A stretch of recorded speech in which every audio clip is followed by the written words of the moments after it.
Hello everyone, this is Half Big Sims, and we've got an exciting video today.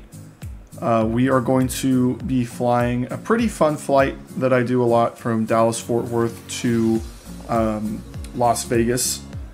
And we've got this in the 737-800, but that's not the exciting part. The exciting part is that Navigraph has released their Charts 8 version. And we can check that out right now. Whole new look and feel. Everything's different. The functionality, they've added a ton of stuff. They've really made a point to highlight VFR in this latest update, this Charts 8 update. So now, instead of using a little nav map or another program, we've got all of our VFR reference points, all of the data that we'll need if we're flying a VFR flight right here in Navigraph, without the need to go anywhere else. We still got our VFR high or VFR low or IFR. But this is where the map gets kind of crazy. You can add so many more waypoints. You can take so many things out. You can just have a blank map if you really wanted to. You can add stuff back in. You can add terrain if you wanted to have like a world map, waterway labels. Everything's here. And I think that this is probably one of the better additions that they've ever done to Navigraph. It's honestly feels like a whole new program, which is awesome. So we're gonna put it through its paces today on a pretty long flight. Let me see what the 2.5 hour flight is what the sim brief spat out for us. So without further ado, the first thing we'll probably do is hop into the cockpit here, and we'll set up the 737-800 for takeoff. Not for takeoff quite yet, but maybe we'll get the power on and go from there. It's a cloudy day in Dallas, so we'll have to turn on some of our panel brightness here, make sure that we get all of this stuff up and running. Okay, so we'll get the cockpit ready for startup. We'll put our nav to align, make sure our lights are on. Probably turn on our logo light here, just to let everybody know we're here. We'll load up the plane, and then we'll hop into Navigraph and start goofing around and see what we can do. 22,271. So almost half full on fuel.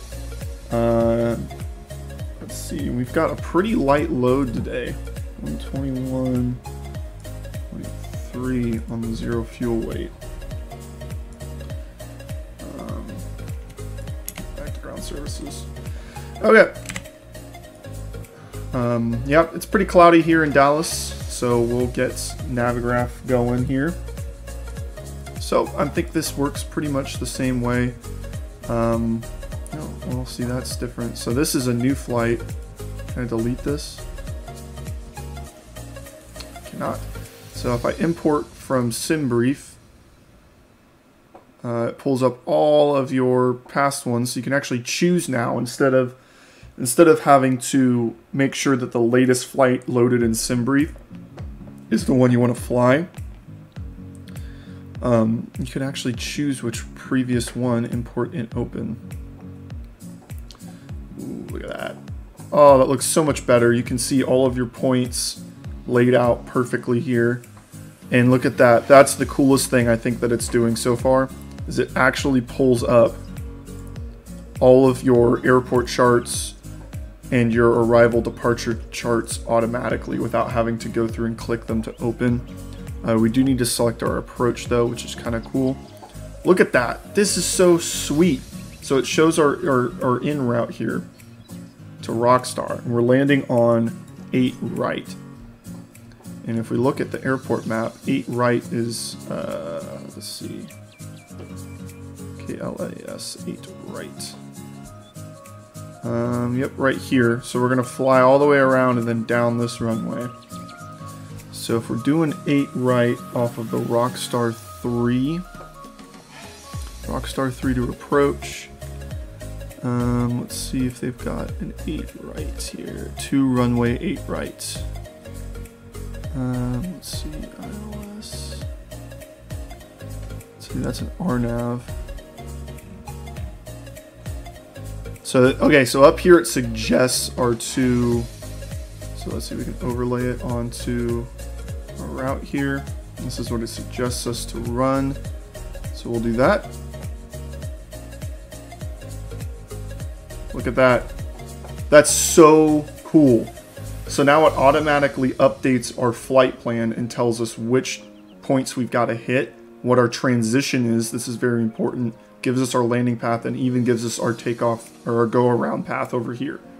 And just like that, it's added it to the bottom row so that we can view it without having to click through all the charts and manually do it ourselves. It's got our pathing up here.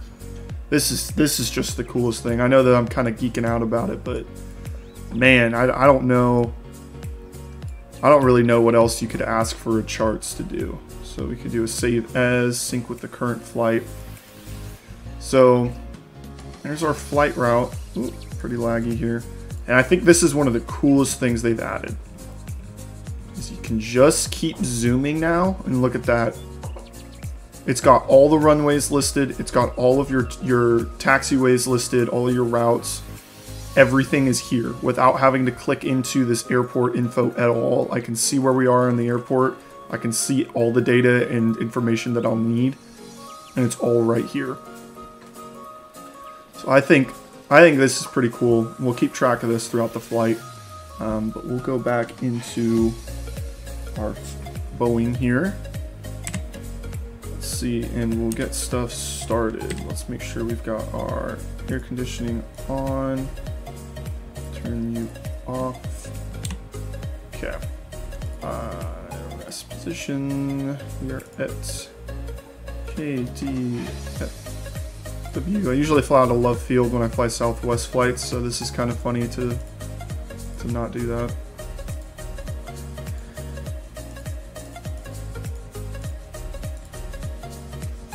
Let's see.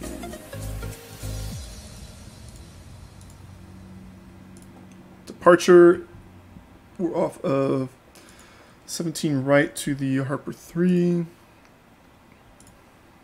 There it is, Harper 3, transition to holes, route, activate, execute, next page, holes direct to TXO, TXO on the J72 airway to GUP.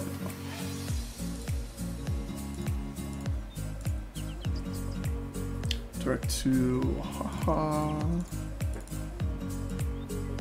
And then we've got our arrival on, let's see, we're doing the Rockstar 3 to, let's see here. Let's do our arrival first. RNAV, was it? Let's see, we are RNAV, RNP. So we'll just do this via Rockstar 3, transition from that, no transition. Let's make sure this looks good. Make sure this is right.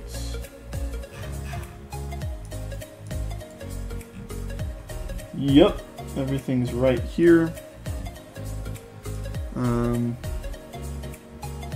Technically we should go tooth straight to Jaeger. Like that. Right, let's get this loaded up here. So this flight, I'm going to try some editing. I found that obviously the most exciting part of any flight sim video is the takeoff, the landing, and the descent. So what we're going to do is once we get up to cruising altitude, I'm actually going to turn it into a time-lapse video. We're going to position the camera on like the dashboard and just enjoy the scenic views. That'll cut down the video time from 2.5 hours to maybe 30 to 45 minutes. And I think that's going to help with, you know, people seeing the whole video through, but it's also going to be a lot easier to watch. Plane fuel 22.3. We're cruising at 360 today. Actually, let's do 380. So that's right. And our wind is 236 at 64. At 64, execute. Let's do a normal takeoff and climb. Do flaps 1. There's our trim values. And let's come up here if we're going up to 38,000 feet. And let's see, our elevation right now is 600 over at DFW. Cool. With that, I think we can turn on the beacon lights and get the APU started. Get ready to take off. We'll set up our autopilot panel here.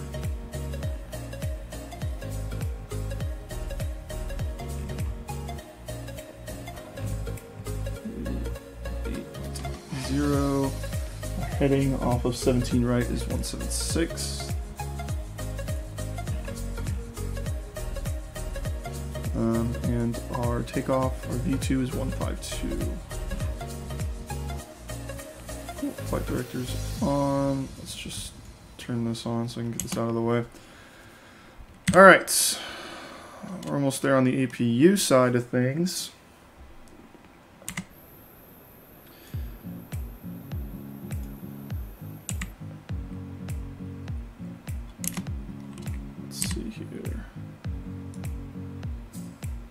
On some panel brightness here.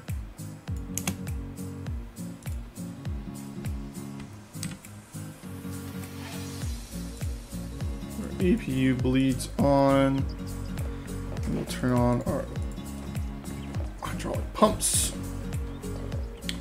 And we will call for our pushback. Alright, parking brakes out.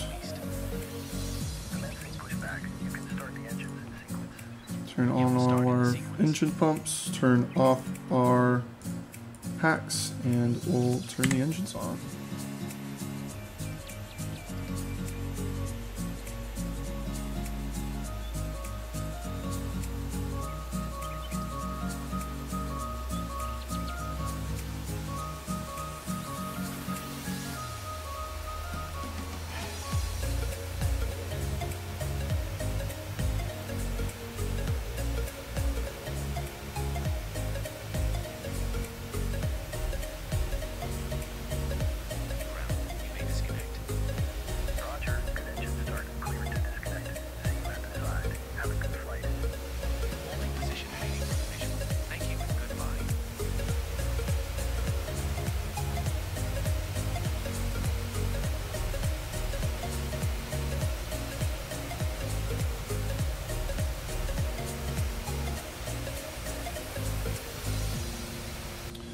Okay, pushback is complete. We got our parking brakes set. It's time to set up for takeoff.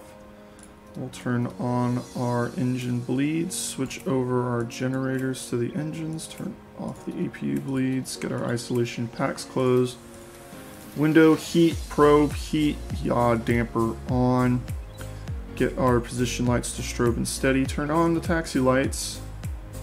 Yeah, we'll turn on our wing and well lights too, it's pretty dark out, and we will turn off the APU. Coming down here, we'll turn on LNAV, VNAV, arm the auto throttle, auto brake to take off, RTO, flip the MFD to engine, and we'll get our flaps down to 1 degree for takeoff.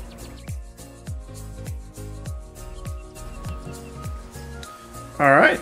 Just like that, we're ready for takeoff. Let's release the parking brakes, do a quick engine test. Didn't like it. Now we're good.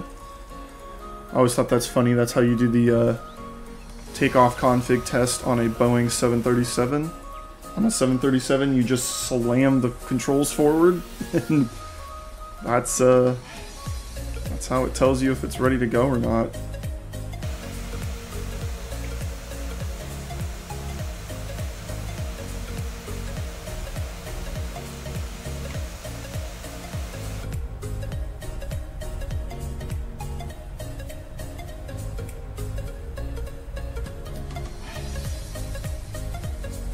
On the runway here, we'll take the second entrance onto it.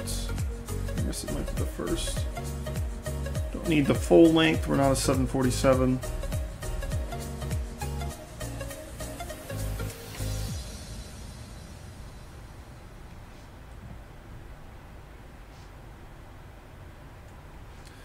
our runway turn off, landing lights on.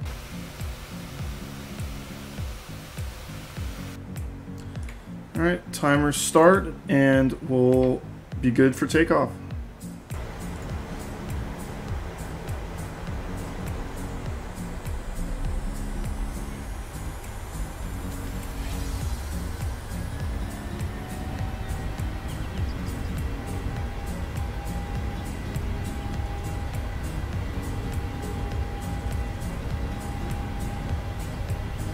Knots.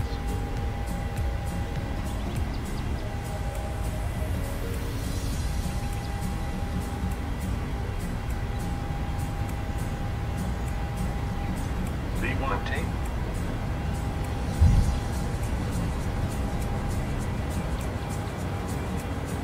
Positive rate of climb.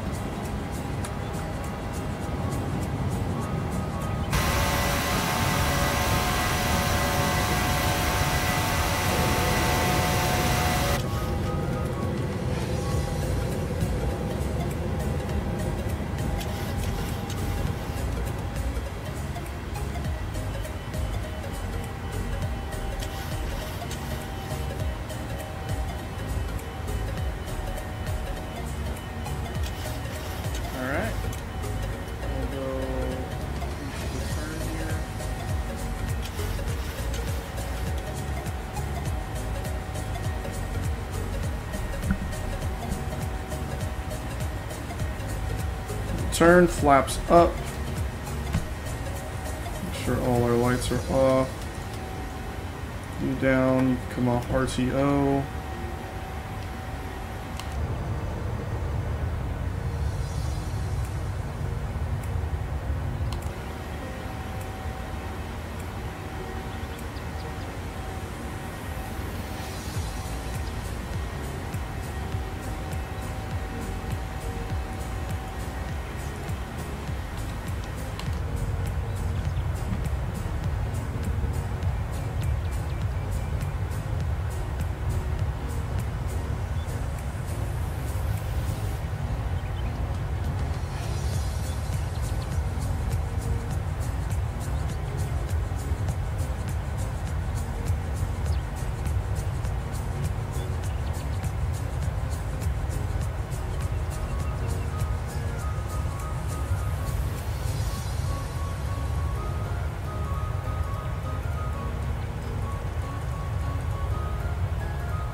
Alright, we are through 10,000 feet, which means we can turn off the landing lights and the fasten seatbelt sign.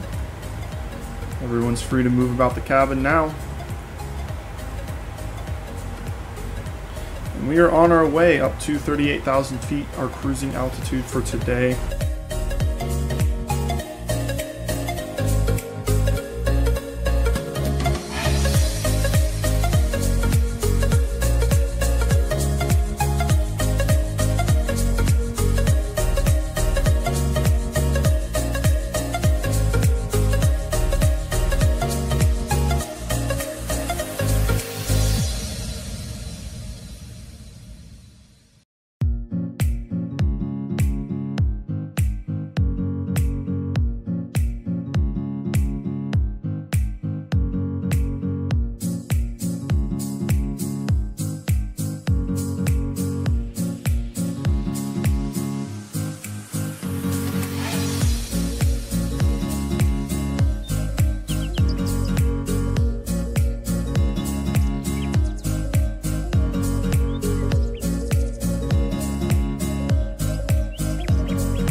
We've just reached 38,000 feet, which is our cruising altitude for the next, I don't know, hour and a half or so before we start our descent down into Las Vegas. You can see we've got 655 nautical miles until we reach top of descent. So until then, just enjoy the views and the time-lapse footage.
All right, so we are about we're about 104 miles away from our top of descent here.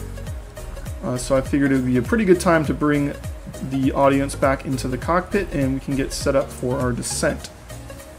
Now, if we go look at our Navigraph charts in the brand new Navigraph Charts 8, you'll see that we're almost to our descent marker here.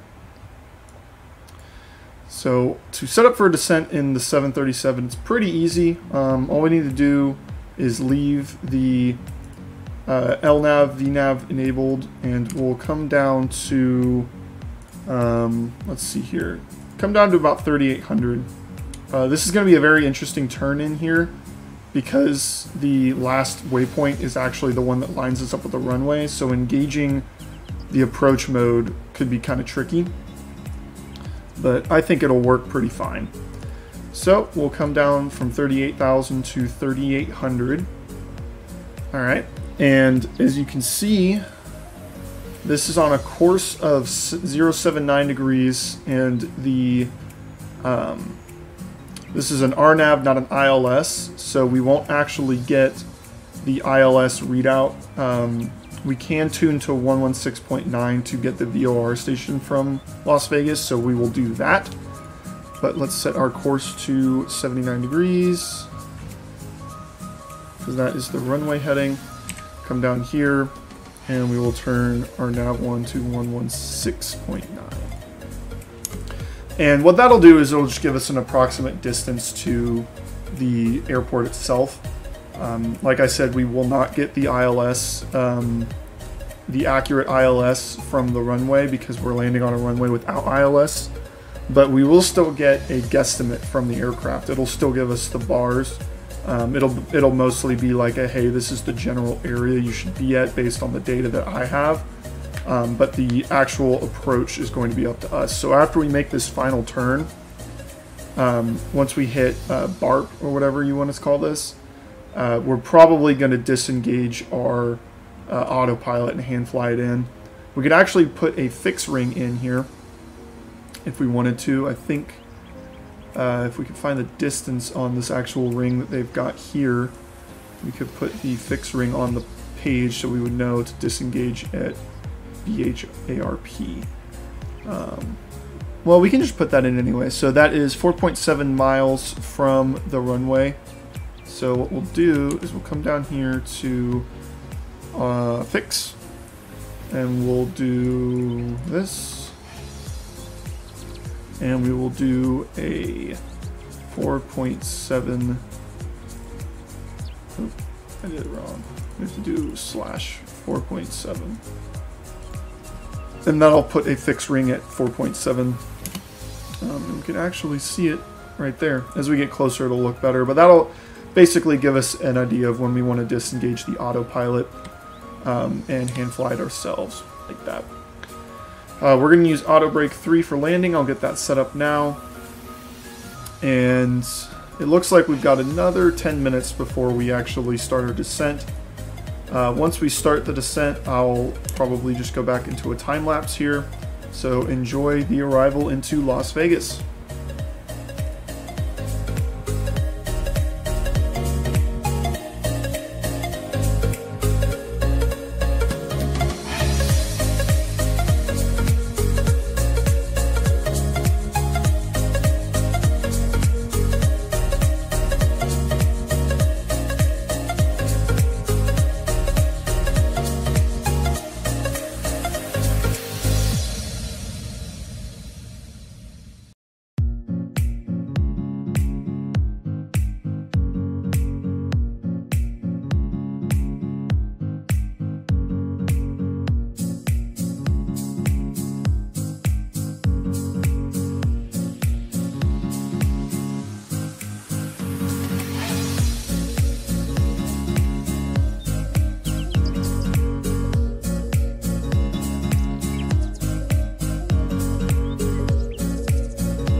Alright, we are just now going through 16,000 feet as we come down into Las Vegas. You should be able to see it off to the right here in a little bit.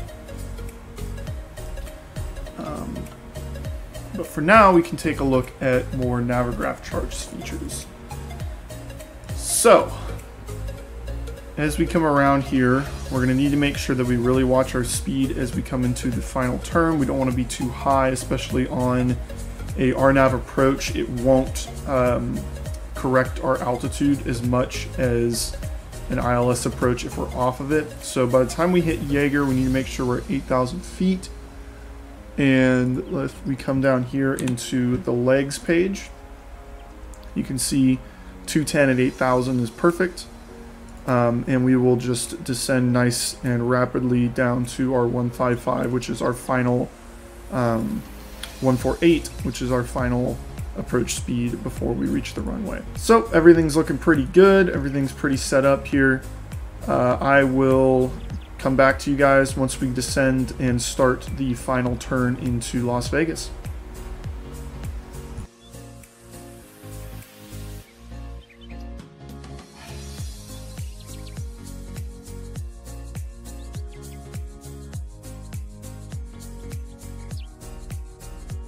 Okay, we have started the final descent into Las Vegas. You can see it down there. We're managing our speed pretty well. It says steep descent after our next point, which is kind of true. We're going to have to probably get our speed brakes out here in a second. But you can see our fix ring that we made right here. This will tell us when we need to disengage the autopilot as we come down into McCarran onto 8 right. We can get rid of the steep descent warning there. So we can just do some final landing checks here as we go through 10,000 feet. We've got all of our lights on. We've got our landing altitude set. We've got our speed brake is not armed yet, but we have our auto brake armed. We have our landing altitude set, and we have our course set. So we should be ready to go. Just waiting on the final turn into the descent profile here. Like I said, if you look at the charts, this is going to be a pretty quick turn from Jaeger down. We're going to be really hitting the brakes this whole way into the final turn that we hit onto runway 8 right.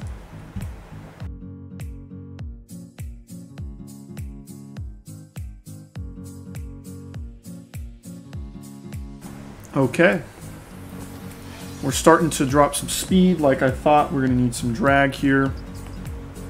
I might as well just get those drag fins all the way out so we don't have to worry about speeding up or slowing down later.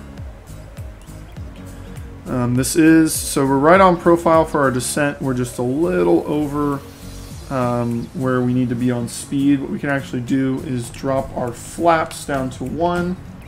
That'll help get some more drag going as we try to slow down and manage the speed on the descent. You can see our speed's dropping pretty quick now that we've got our flaps out to 1 degree. Even a little bit like that will help increase the drag on the plane and really help us manage our descent better. So there's the airport. We're going to hit 8 right, which is the furthest right runway, I believe. We don't get to fly over the strip today. We just turn right in here. Here's our 2500 call out. Drag required after Samoa. We figured this might happen. You can actually hear we've got a little too much drag out. The engine's actually spooled up to keep us from dropping out of the sky. We'll get our flaps out to 5 degrees. Get a little more lift so we don't have to worry about the engines overpowering themselves to keep us in the air. As you can already see, the speed it's selected for us is already down to 160. We really need to make sure that we're following that. We're way above profile right now as far as speed goes. We're right on profile for our descent, which is good. Here comes that final turn. And we're about 4 miles out. We'll drop landing gear. We'll do, let's see, we need to be at 148. So we'll set our speed on final. Do flaps 30. And we'll wait for this final turn to iron us out before we disengage the autopilot here. There goes the engines. So we drop down to 148 to keep us in the air. And we'll disengage everything here. Ooh, a little bit of up on the, a little bit of action on the stick there. We'll pull back on some engines. We need to drop a little bit. We're way high on profile already. You can see with the RNAV approaches, you've got to be really diligent on your descent path, because the ILS is not there to keep you in line with where your height should be, your altitude. So you need to make sure that you're really paying attention to your altitude, because what will happen is as you line up with the runway, the plane will line up just fine, and then all of a sudden you find yourself 2,000 feet over the runway flying straight over it, because the plane will not manage your descent after a certain point. Get a little more power in here so we don't have to pull back on the stick so much. Coming in nice and easy. Beautiful day here in Las Vegas to land an airplane. Pretty easy. We need to make sure we get the flaps, the speed brakes armed. There we go. We're way slow here. Let's get our speed back up so we don't stall. We're still high.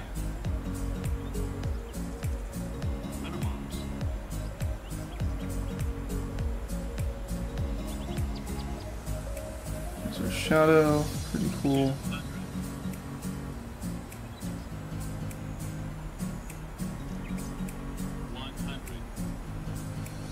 Coming in a little long here. Do some flaring on the ground. Come on, there we go. Reversers out, reversers green, auto brake 3 functioning. As we bring her down to a stop.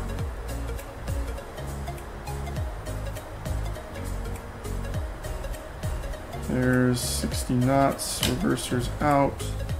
We missed the final turnoff, so we need to make sure that we keep some speed going here so we don't stall out on the runway. That's the VNAV disconnected, we know this. And there we have it. Arrival into Las Vegas.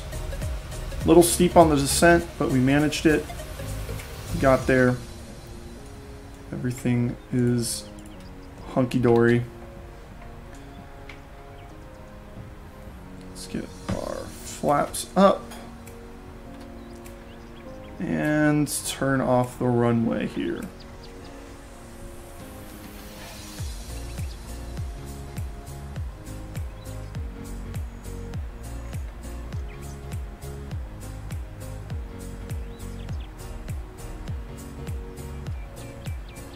There we go.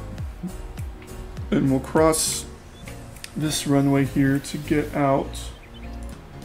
And as we do that, we'll bring this back in and we can use this awesome feature that I still think is so cool to see where we are on the airport. So we'll probably park up at the D gates over here just because they're closer. I don't have an official gate that I've been assigned because we're just free flying this. But we will taxi on over.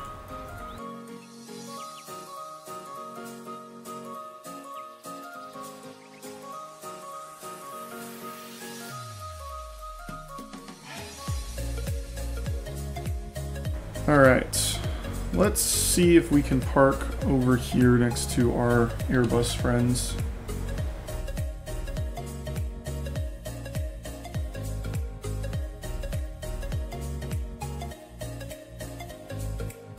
There we go. parking brake on. And we will flip over to APU generator. Turn you off, turn you to high. Open the isolation valve and cut off fuel on our engines. And there we have it. We can go to our ground services, put on the wheel chocks, request the ground power, and request the jetway.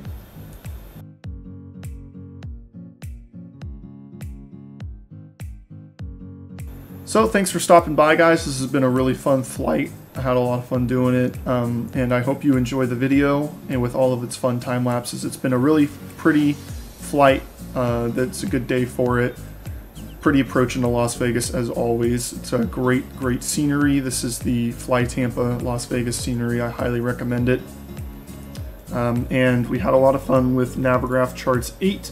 I enjoy everything about it. The only thing that I will say right now is that I noticed that it did log me out of Navigraph probably 3 times during that flight. I would go to check the charts and it would tell me to sign in again. So I wonder if that's something that's getting ironed out right now.